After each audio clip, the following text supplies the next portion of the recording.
Good morning, happy spring. Please stand, join me for number 123, Spirit of Life. We'll sing through it twice.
Good morning.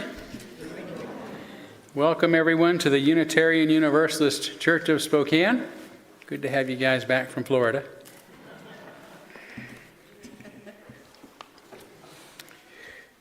Where we join together to create a nourishing, liberal religious home and to champion justice, diversity, and environmental stewardship in our wider world.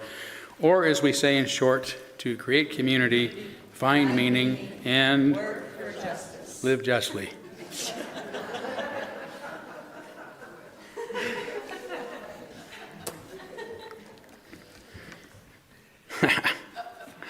I have a lot of fun with that. So we can blame Lynn for it because Lynn came to me some time ago and said, I think we should say live justly. I said, I like that. Let's do it. And some people thought it was a really good idea. And some didn't. But rather than engaging in church conflict and perhaps splitting over the matter, we just said, just say what you want. And I love the discordance every Sunday when I hear it, you know. So let's just keep doing that and feel good about it. Because that really is the heart of, I think, what our religion is about. That kind of tolerance and allotment for different voices and not trying to say what the right way to say things exactly is. And just that open-mindedness and acceptance. So I love the discordance. I think it represents us better than just saying it one way. And that goes with what I'm going to be talking about later too, as you shall hear. But for now, again, welcome to everybody. We begin by embracing all that you bring with you to this place, all of your uniqueness, your unique beliefs and background and lifestyle and experiences and differences, all that helps make you who you are is welcome here this morning. And that includes those in the room with us, whether you're regular attendees or joining us for the first time, you're equally as welcome. And of course, the many of you who are streaming with us this morning, we're always glad to know that you guys are with us as well. And I see Joe and Kelsey are back from Florida, first time since the winter break. So welcome back. And it's pretty nice weather. So for some of those who are streaming with us that are local and want to come and help fill some of these empty seats, come on. We'd love to have you. We'd love to see you. But we're also glad to know that you're there. So that was for Barbara. Barbara wanted me to do that. How was that, Barbara? A lot of people miss seeing you. So there's always a warm spot here in person and, of course, streaming with us as well. Okay. Happy Mother's Day. Yeah. And I think it's especially a important day for us at this time, given all that's going on in the world, because Mother's Day was really founded in response to initially the Civil War, in which the children of mothers were being lost. And mothers came out together, unified, to say we have to stop this. So Mother's Day really is rooted in the nurturing and sustenance of life that seems to demonstrate the maternal archetype, if you will, in our lives, in our societies, in our psyches. And remember, it wasn't Rodney King who first asked, can't we all just get along, right? It was Mom who said, quit fighting, right? You guys play nicely together.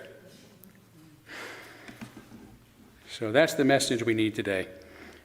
And I've been particularly troubled by what I've seen going on in the nation, in this nation in particular, these past couple of weeks, where the children who are protesting on campus over what is fundamentally their concern for the thousands, tens of thousands of lives lost, particularly amongst Palestinians these past few months, being suddenly labeled as anti-Semitic, which is a technique we're using in our society today to shut people down, to instantly demonize, discredit them, and silence any conversation with that fast thinking, right? That heuristic thinking, where we find a heuristic to boil things down, and it's lazy thinking. But it also demonizes our children, because for those of us who, have been around maybe 40 years or more, we recognize that we were still children when we were in our 20s, right? So not to belittle anyone who is a young adult, but that's the time in life where we gravitate towards idealism. Right? We have to find the ideals that are going to get us through life. We're out on our own. We're discovering new ideologies and philosophies in the world. We want to know what the truth is and how to get us there. And sometimes we cling to those in ways that we won't as we get older. But that's part of maturing, and we have to give our children that space. And in fact, what they're saying is a message we all need to hear. Right? It's not just that they're exploring, they're correct. Right? And I don't hear the people calling them anti-Semitic talking about the reality for the Palestinian people. And it's not a good one. And this is our children. This is Mom's kids that are being demonized in this way. And as a society, we need to remember that this isn't about sending cards merely to one person in our lives, but to valuing the meaning of nurturing and sustaining all lives.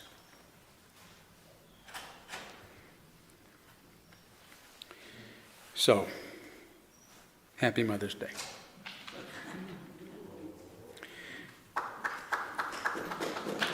Thank you. Thank you.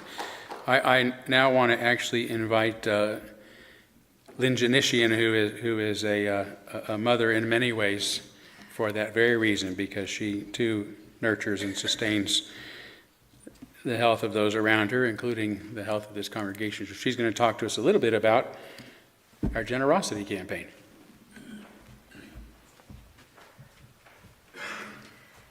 I won't tell you that I also think we should change find meaning to make meaning. I whisper that every Sunday anyway. Oh my goodness. All right, I thought I'd take a couple of minutes this morning to update you on this year's generosity campaign and explain briefly our next steps in the budgeting process. First, while we didn't quite reach our lofty goal this year, it's important to celebrate the pledges that we did receive. By the close of our campaign, we had a promise to pledge from 115 pledging units for a total of very nearly $282,000 for our upcoming fiscal year. Your generosity from near and far, especially during these trying times in Unitarian Universalism, is inspiring. These pledges represent not just financial support, but a commitment and dedication to our values and to the future of this historical congregation. Moving forward, we take this as an opportunity to reevaluate our proposed budget and to possibly shift some priorities to ensure that we will continue to fulfill our mission effectively. The second budget summit will take place this week, where the Board of Trustees, the operations team, and the finance team, and a few others, will gather to make thoughtful decisions about where our resources can have the greatest impact, aligning our financial priorities with our values and aspirations as a community. Now that we have an idea of expected revenue from pledges, the Board of Trustees is charged with presenting a proposed budget to the congregation for a vote at our annual meeting. So please do save the date and plan to attend that important business meeting on Sunday, June 9th at 12:30 p.m. More information on that will be forthcoming. Lastly, I'll just add that even though the month-long generosity campaign has come to a close for this year, there is no deadline in joining to support this mission. Rest assured that this nourishing, liberal, religious home accepts pledges and donations from our members and friends all year long, and we are grateful for each and every one. Thank you again for your inspiring commitment to the coming year. We'll go into it together in the spirit of always moving onward and upward.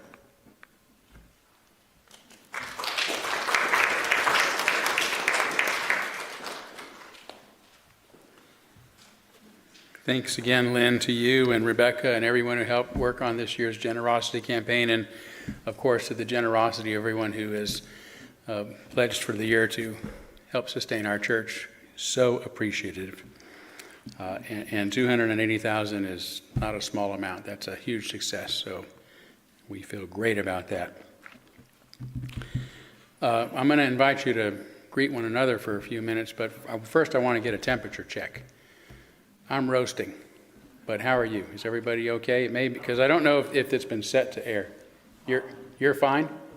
It's hot. Okay. So I saw someone fanning themselves. So maybe while you're visiting with each other, I'll at least make sure the air is on and adjust. Once it's turned on, it adjusts accordingly. But it may be set to heat still. So, all right. So I'll fix that. How about you, Floridians? Are you okay with that? If not, you can snuggle up with some people in a bigger row. Okay. Please take a few moments to greet one another.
Thank you. You gotta stay here with us. We don't want to spoil the surprise. Should I do it next when we... Sure. Oh, perfect. Perfect.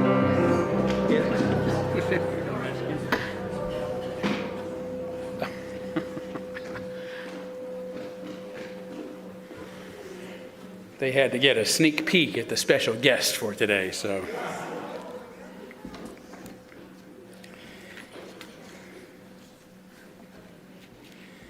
Okay, we're going to now light our chalice, important part of our service to remind us of our unity and our solidarity, of our openness and our inclusion, of our community and our individual uniqueness.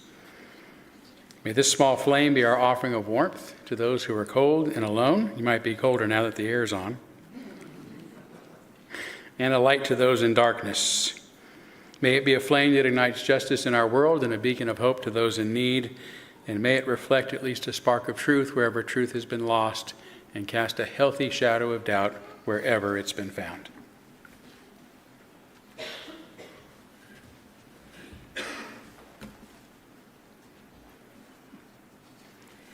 This is not the happiest of Mother's Days, with families under assault in Gaza and Ukraine and women's reproductive rights threatened here in America. But it's a time to honor all the women who nurture our families and our society and reflect on how we can continue the work for a more just future. There's some solace in the words and life of the Reverend Jack Mendelson, a renowned Unitarian minister who died in 2012 at age 94. Mendelson was a civil rights leader, a supporter of the second wave of feminism, and an advisor to Adlai Stevenson on religious questions. He made headlines in 1967 when he conducted the Vietnam War Resistance Service at Arlington Street Church in Boston. He befriended Jesse Jackson and traveled with him to the Middle East to meet with Yasser Arafat in 1979. His most significant book, Being Liberal in an Illiberal Age, Why I Am a Unitarian Universalist, was written in 1964 when the country was battling over civil rights. At that time, Congress was moving to enact the Civil Rights and Voting Rights Acts over the objections of the right, while far-left activists sneered at liberals. Sound familiar? Here's Mendelssohn's ringing endorsement of our Unitarian faith. He calls on us to continue to be stalwarts, in his words, to defend liberalism. His words are as relevant today as they were 60 years ago. Human nature, he said, and its champions, liberalism, suffer these days from a wretched press. Those who would like nothing better than to take control of our lives are palpably encouraged that this is the best time for fastening on us their pet pieties, nostrums, and chains. But these will be fatal days for the liberal spirit only if this generation is without stalwarts who distill from the essence of the predicament the wonder of halting, imperfect, but coping solutions. I say unto you that Unitarian Universalism provides, not by any means an exclusive, but a special and inclusive place for such stalwarts. These many years of laboring in its vineyards have both chastened and deepened the pride I take in calling it the religion of my heart and mind.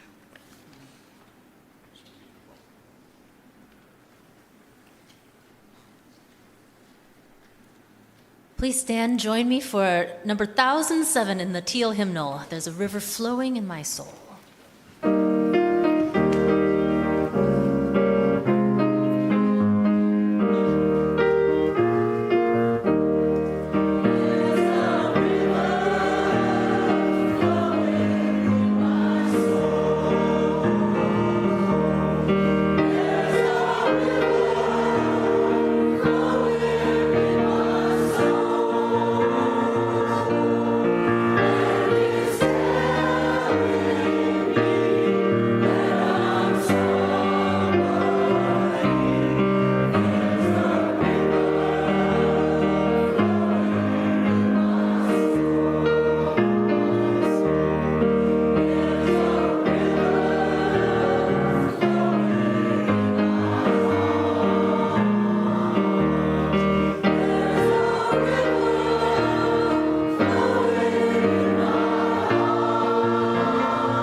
We're now going to kindle our candles of care for those who are most on our hearts and minds this morning, and begin, as we have been for some time now, on behalf of the people of Ukraine and Russia and that part of the world that are suffering from the unnecessary and brutal violence there, as well as the people of Israel and the Palestinian people who are suffering from the brutal and unnecessary violence there.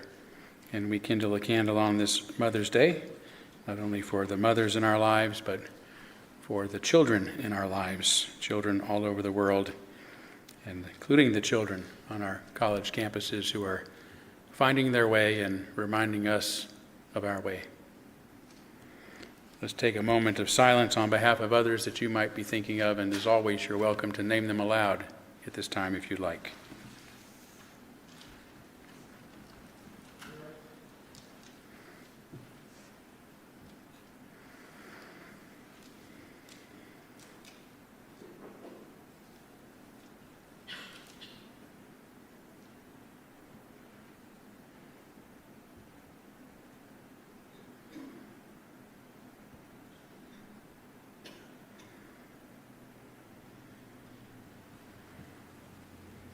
Those named aloud and those embraced in our silence, and all those who are suffering in our world at this hour, we hold in our community with compassion.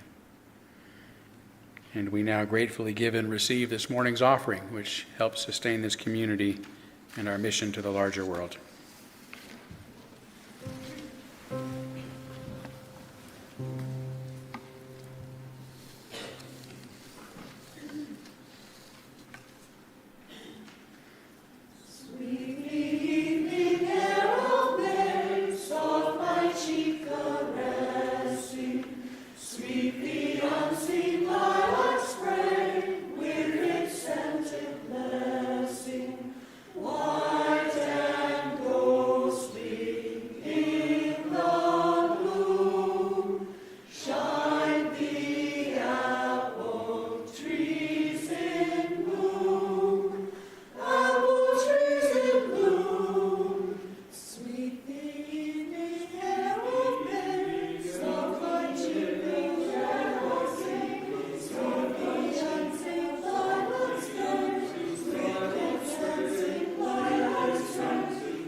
Thank you all so much.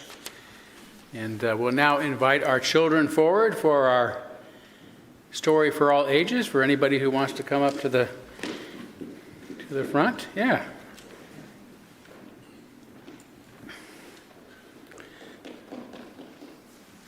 Let's see who our special guest is today. Don't spill the beans. If you come up and get a sneak peek during our greeting, you can't spill the beans, right? Actually, you can't spill the beans because I'm not sure who this fellow is here, and I never forget a face, especially one with three eyes. So, can you tell us your name? Not. You're not going to tell us your name. Why not? That is my name. I am not from North. You mean you're not from North, or you are not from North? I am not from North. Okay, so I see your name is actually Not, and you are from the planet Noth, so welcome to planet Earth. You're welcome. I see you haven't mastered the English language. I think what you mean to say is thank you. No, on Noth, we do the opposite of everything you do on Earth. I see, the opposite. Can you give us an example? You have 2 eyes, and I have 3.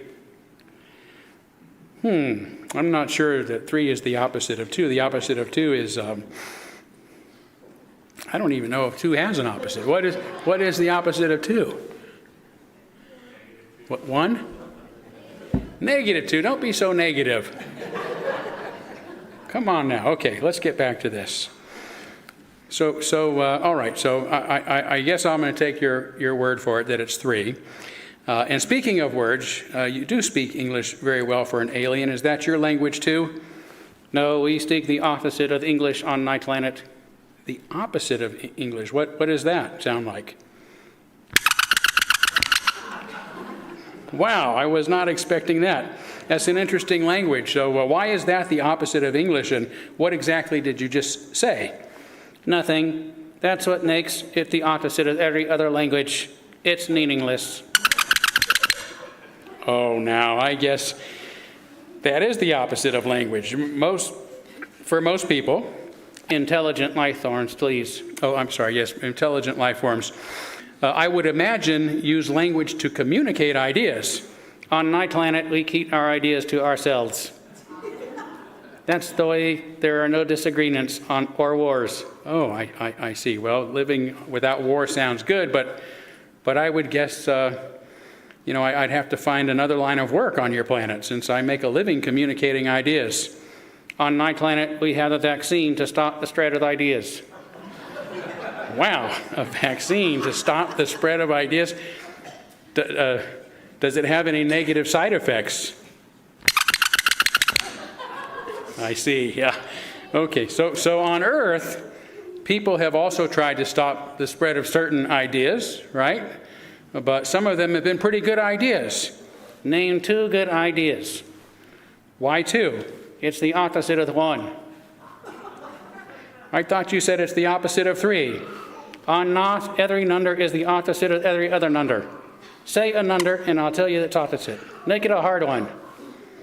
Okay, 1,200,876.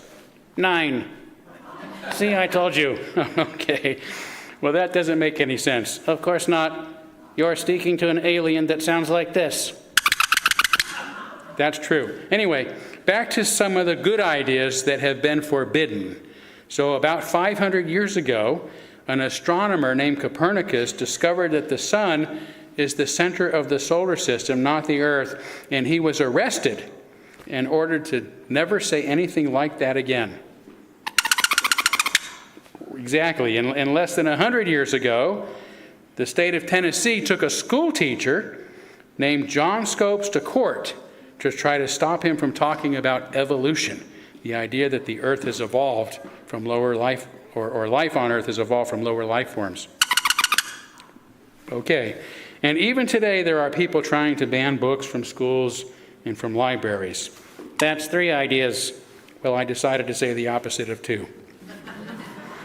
Now you're talking, yes. So the point is, we have to be able to talk to each other if we're going to work out our common problems together. Then I'm going to return to Noth and do the opposite of everyone else by talking about meaningful ideas.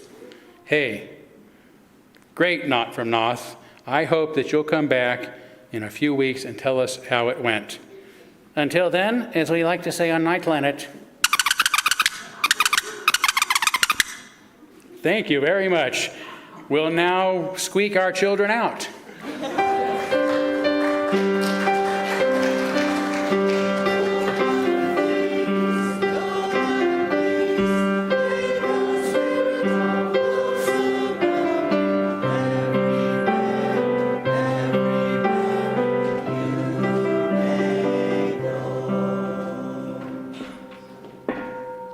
Good job.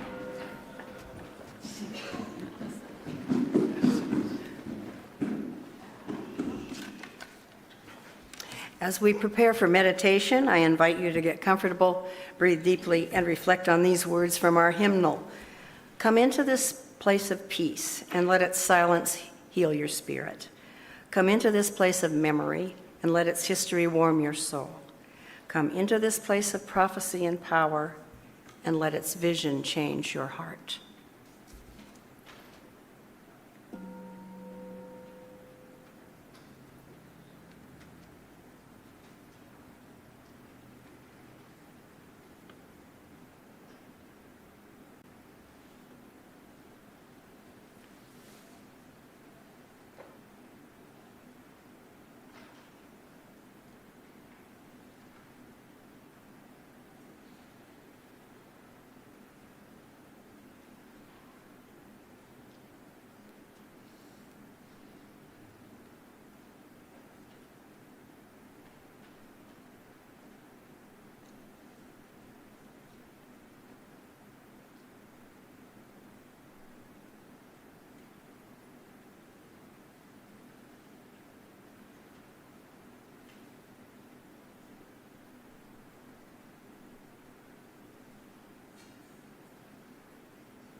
Wow. I've got to follow that. That was actually pretty much the message today. Common denominators, right? And I love the playfulness of that song, reminding us of how silly it is to get in disputes over jargon.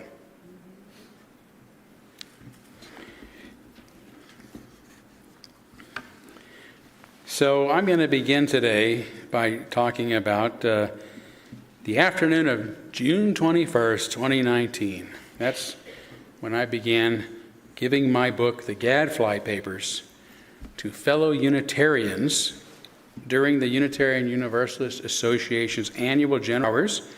I was publicly condemned by hundreds of my colleagues as racist, homo and transphobic, ableist, and classist in response to a book that none of them could have read, let alone fairly considered. And to this day, they've never lifted a sentence to corroborate any of these ridiculous specific reason. And fired as an adjunct professor without cause from Meadville Lombard Theological School, where I earned the Unitarian Seminary, I should say, where I earned my doctorate. And by the end of the year, my professional credentials were removed by the UUA's Ministerial Fellowship Committee. During the same year, the UUA sent 2 different teams to our church to help our congregation work through a crisis that it had helped manufacture in its relentless drive to force me out of the church and out of ministry. And some of their staff and top executives were unethically and secretly working with a handful of our own members who wanted to do the same, no matter what damage it did to our congregation. I was doing my best to hold myself and our congregation together at a time that was further complicated by the COVID lockdown, keeping us apart when we really needed to most be together. Those seeking to force me out had been people I knew and loved for nearly a decade, yet suddenly began demonizing and degrading me daily, tormenting me emotionally and psychologically, and verbally in ways contrary to what our tolerant religion is supposed to be about. A little more than a week after all of this began, I was scheduled to be the main speaker at the annual Freedom in the Arboretum event on July 4th. Not that I was in the mood to, but I was fulfilling my obligation. Spokane County Sheriff Ozzie Knezovich was also present and was invited to open with a few words of his own.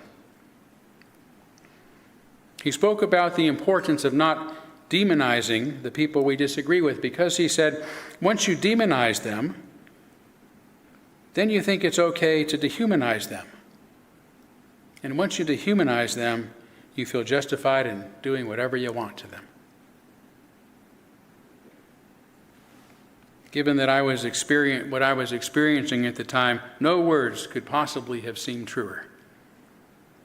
But Sheriff Ozzie continued. For example, when I saw the name of a friend of mine in the paper last week being called a racist, I thought, man, if this guy's a racist, there's no hope for any of us. Is he talking about me, I wondered? He then turned to look me in the eyes, knowing right where I stood in the crowd of a few hundred. You know who you are, he said. You know what you're about. Don't let them stop you from being that person. You just keep doing what you know is right and being who you are. The first public support I received in the aftermath of the General Assembly as one of our city's most liberal figures was from one of its most conservative figures.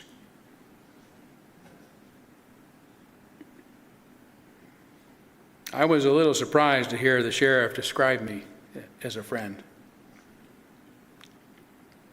We'd publicly been at odds on some issues, including my effort to make it more difficult for the railroad to transport fossil fuels through our community.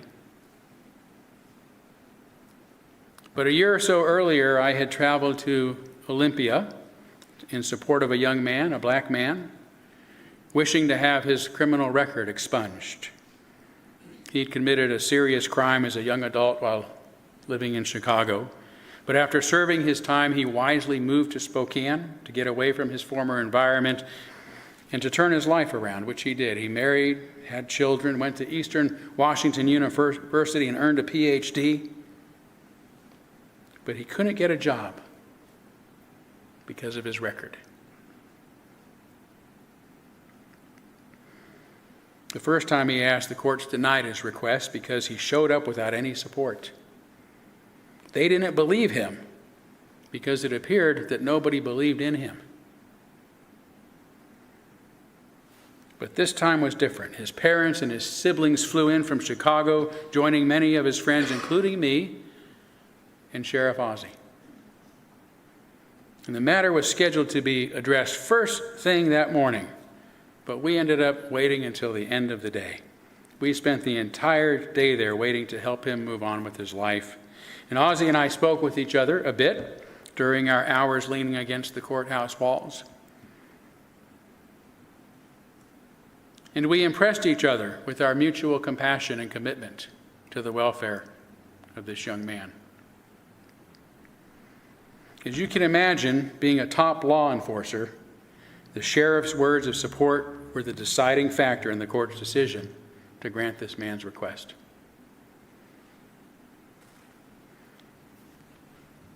You know what you did that day. You know how far you traveled and the hours you spent to help that man, Ozzie said before the July 4th crowd, nobody knowing what he was referring to but me. You know what you're about. You just keep being yourself and do what you do no matter what they say.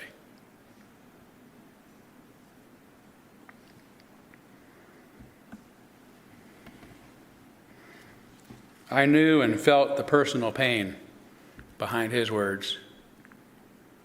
Although he and I sometimes differ on what the right thing to do is, Ozzie is committed to doing what he believes is right and good.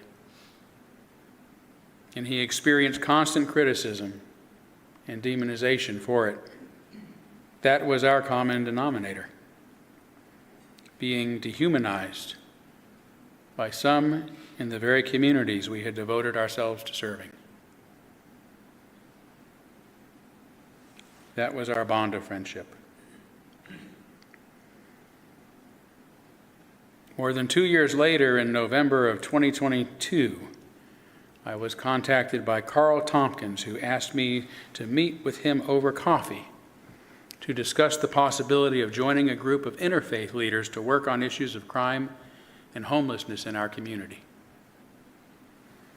Only 2 months earlier, Sheriff Ozzie had caused tremendous upset by announcing plans to raid and disperse Camp Hope, which had become the largest homeless encampment in the country. That plan got a lot of criticism and resistance from people on both sides of the political aisle, and in the end is something that he wisely did not follow through on. Instead, behind the scenes, he told the Citizens for a Safer Spokane, CSS, committee, a non-political group of civic leaders, that many of the systems which regulate crime, homelessness, and poverty in Spokane are ineffective, and that it was time to turn to our community's many faith leaders for suggestions and guidance. Right? Ozzie threw up his hands and said, I don't know what to do. We need your advice. Carl Tompkins, who has since become a dear friend, was then tasked with forming FBCS, the Faith-Based Committee of Spokane. All faith organizations were invited, although 9 chose to participate. During our coffee, Carl informed me that Sheriff Ozzie had told him, "You have to invite Todd Eckloff." I was excited about the idea, but I also wanted Carl to know exactly what he was asking by letting him know how extremely liberal I am and how different my religion is from most. Without hesitation, Carl, who is a conservative Christian, warmly responded, "Our group won't be the same without you, Todd."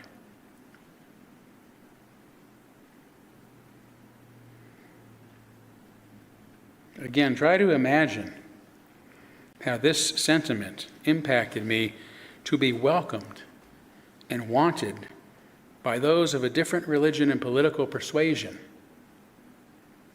after having been ostracized and treated so disdainfully by so many in my own liberal religion.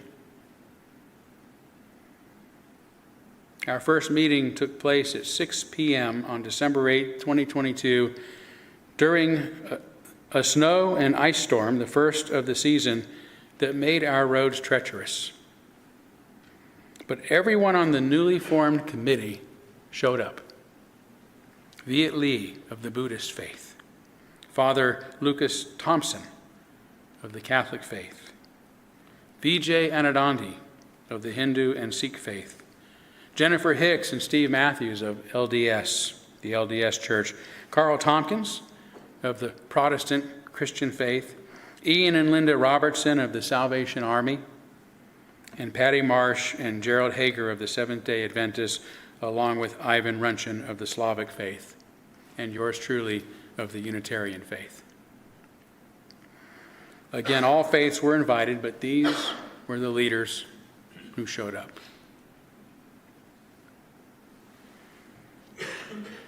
Everyone involved almost immediately bonded, maybe because it was so treacherous getting there.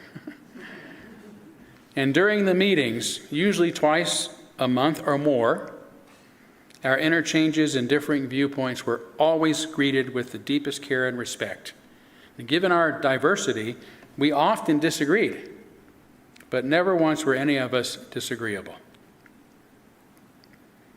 For example, our very first task was to develop a code of life standards that every one of us and our various faith communities could agree upon.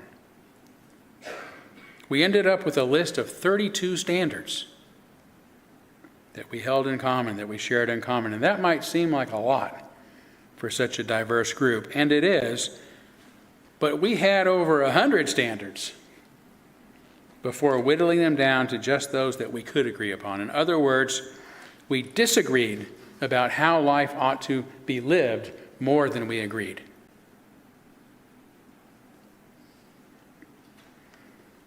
Yet we never let our differences get in the way of accomplishing our common task, nor prevent us from expressing the utmost respect for one another, nor from establishing the bonds of true friendship. For example, Carl, the chair of the committee, listed obedience as a standard for life that he felt sure that we'd all agree upon. And indeed, nobody initially disputed it.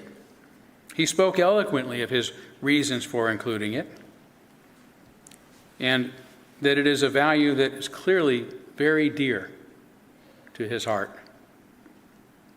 And it was still early in our process, and I wasn't sure how disagreements would be received, but I was not at all comfortable with obedience being listed as a standard for living. One of the key figures in my religion, Henry David Thoreau, wrote the book on civil disobedience, I said. And Unitarians believe that it is sometimes necessary to disobey those in authority in order to confront injustices.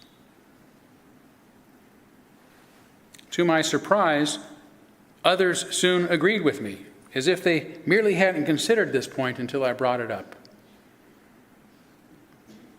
Not that I have to have everything my way, I offered, but when those in my congregation look at this list, I want to be able to tell them that I did speak to my concerns.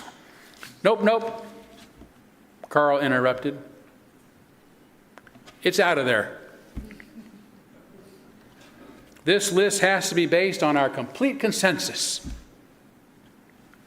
And just like that, despite his emotional attachment to obedience, it was gone, without need for further discussion and no hurt feelings or anger from anyone.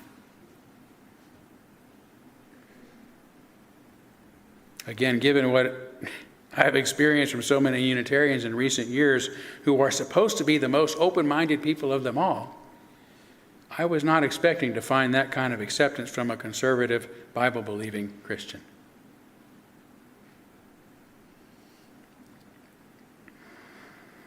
As the months proceeded, I was often surprised by how much I do have in common with the other faith leaders involved. For example, I asked Father Lucas, the priest at St. Peter Church, Catholic Church, why working on such a committee was important to him.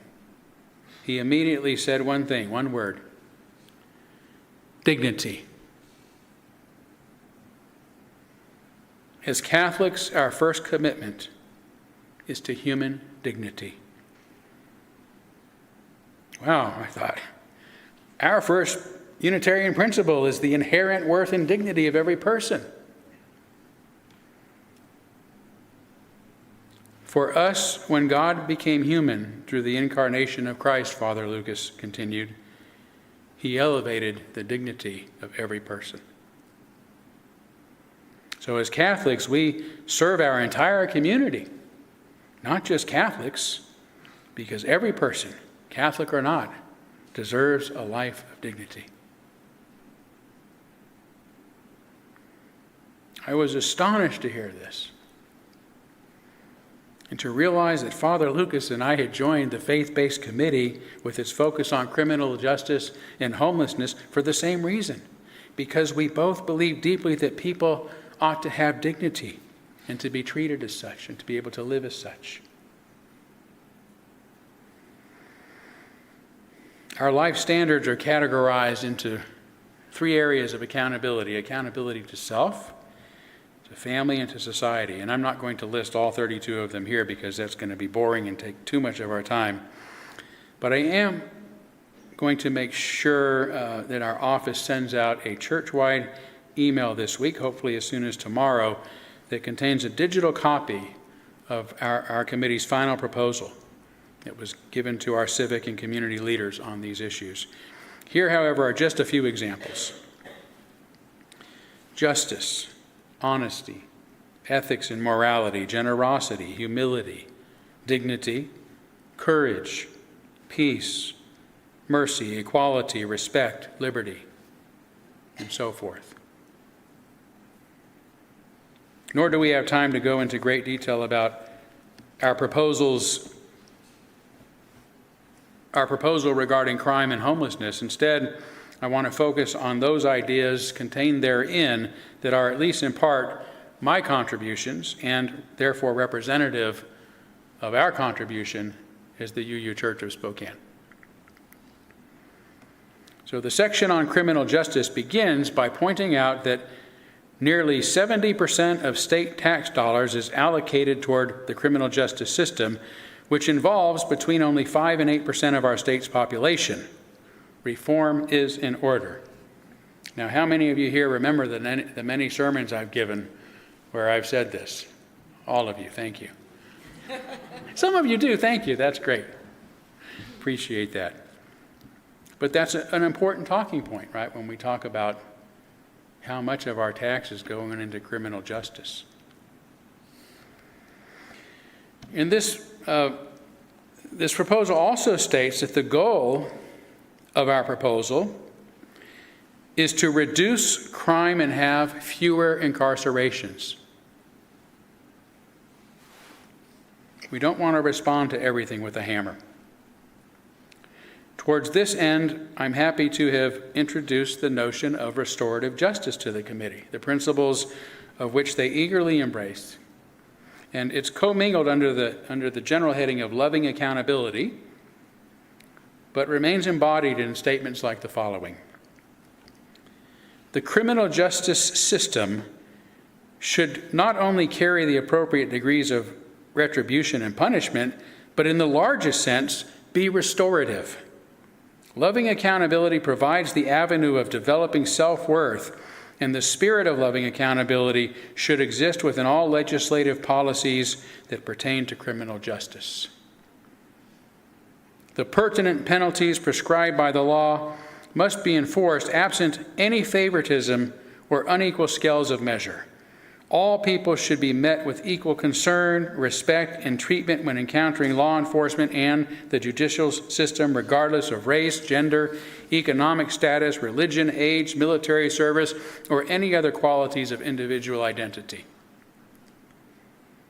It also states, as incarceration may play a necessary role in the rehabilitation process, the criminal justice system must undertake all necessary procedures to protect the quality of life conducive to people's health and wholeness as dignified human beings while in custody.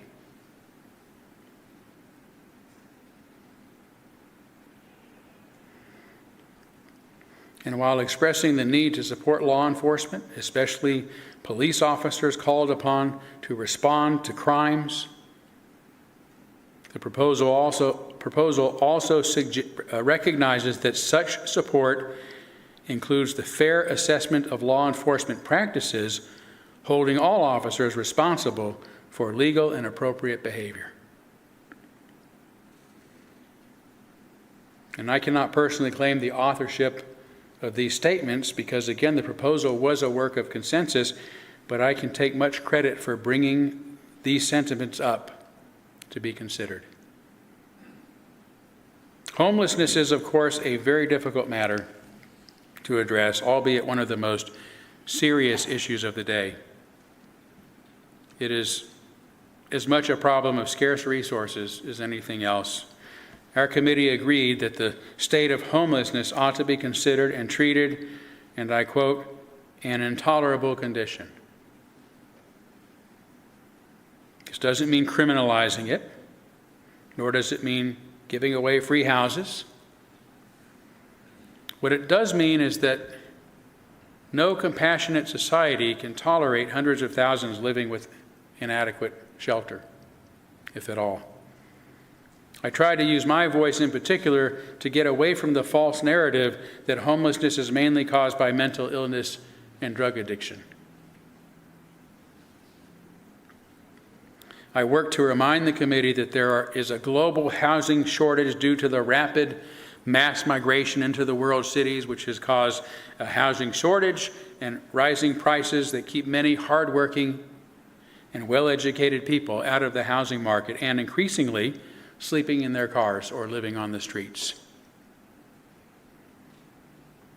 The committee agreed that a great slogan should be, "Welcome to Spokane, a safe and clean community where everyone can live in dignity." Everyone.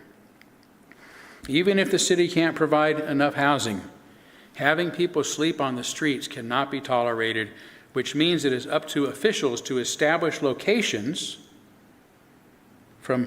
away from populated neighborhoods and businesses that can be utilized as homeless shelters. And I brought up the idea that wherever they are established, it is also necessary that simultaneously we provide basic needs like water, restrooms, showers, beds, and security. People need to be safe under our care. In addition, the committee agreed that we must have adequate programs in place to help as many people as possible become self-reliant. The proposal states, FBCS recommends that our community leaders develop and deliver a plan that makes affordable housing available, that helps to meet the limited financial capability of retirees, the elderly, and low-income people. It's easier said than done, but we all agreed, no matter what our religion, that our common code of life standards cannot allow people to suffer the impacts and indignity of homelessness. Without going further into the proposal, which again you'll be able to see for yourself, and in addition to sending it out to our email list, we'll try to get it in this week's online Sun, the newsletter, so you can link it from there as well, okay, if you're streaming with us and don't get an email. So I want to begin to close by returning to the real theme of today's message, which is the importance of our common denominators. When I lived in Louisville, Kentucky, Interfaith Paths to Peace was the official interfaith organization, and it was one of the most successful such organizations I know of, because instead of spending its time trying to educate people about the many different religions, educating them, that is, about our differences, it worked on bringing people of various religions together to work on our common issues and challenges regardless of our differences. When I came to Spokane, this was not how the local interfaith organization worked. It was much more about bringing us together to hear and talk about our different beliefs. Boring. This to me is as boring as it is pointless, and I believe it's why Spokane's interfaith community has never been very successful. Most of us are satisfied with our chosen religions, right? We're grown-ups. Whether we inherited from our families or chose our religion as adults, we're already aware of the many other faiths that abound and are free to further explore those anytime we wish. What we cannot do, however, is resolve our common challenges apart and alone. No matter our differences, many of our problems are the same, and none of them can be resolved unless we're all working together. There's a great verse in the Hebrew Scriptures in Amos that asks, can two people walk together without agreeing on the direction? The gridlock in our government today is caused by the almost absolute unwillingness of some very extreme Republicans who refuse to walk together with Democrats, even if it was their idea to begin with. As a result, neither party can get much done because they have not agreed what direction to take. Can two people walk together without agreeing about the direction? The success of the Faith-Based Committee of Spokane, by contrast, is because this diverse group of people came together to help resolve some of our community's common challenges, regardless of our individual beliefs. Some of our civic leaders were astonished by what we accomplished together in just a few months, especially given our diversity of beliefs. They're not accustomed to that. How do people with differing views work together? Sadly, when we publicly shared our final proposal with our civic leaders, only the Republicans showed up, including our former mayor, Nadine Woodward, but no officials from the progressive side of things came. No city council members, although they were all invited multiple times.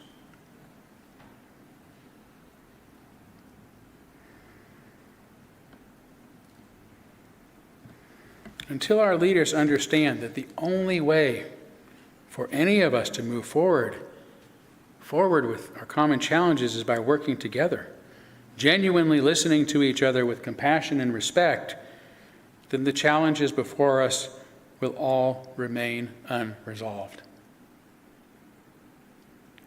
This is true of our City Hall, of the United States Congress and Senate, of the United Nations.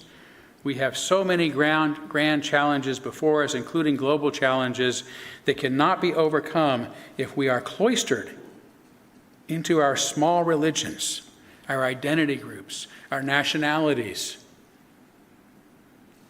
We cannot make America great again without working to make the whole world great for the first time. Because today our greatest challenges are global. Whether the recommendations of the Faith-Based Committee of Spokane are followed or not, if nothing else, it has proven how much we can accomplish no matter our differences when we are willing to come together to focus on all that we do share in common. Our common denominators, our common challenges, our common values, and above all, our common humanity. Thank you.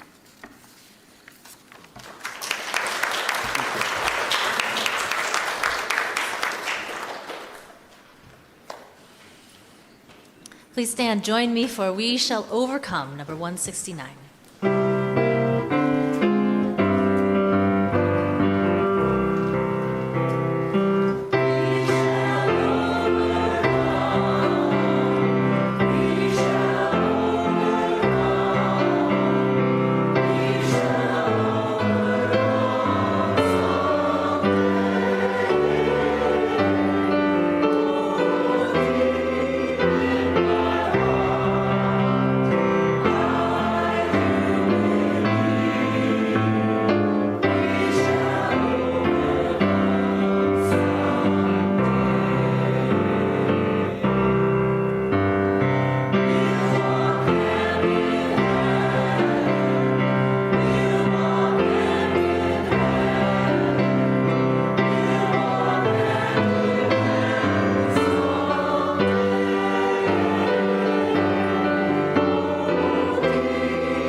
As we depart today, I leave you with the original intentions of the first Mother's Day proponent, Julia Ward Howe, a pacifist who would be horrified that Mother's Day has largely shrunk to a Hallmark card. Let's honor all the female organizers in our church, our writers, our journalists, teachers, professors, religious leaders, doctors, and scientists in our midst, all of the women in our congregation.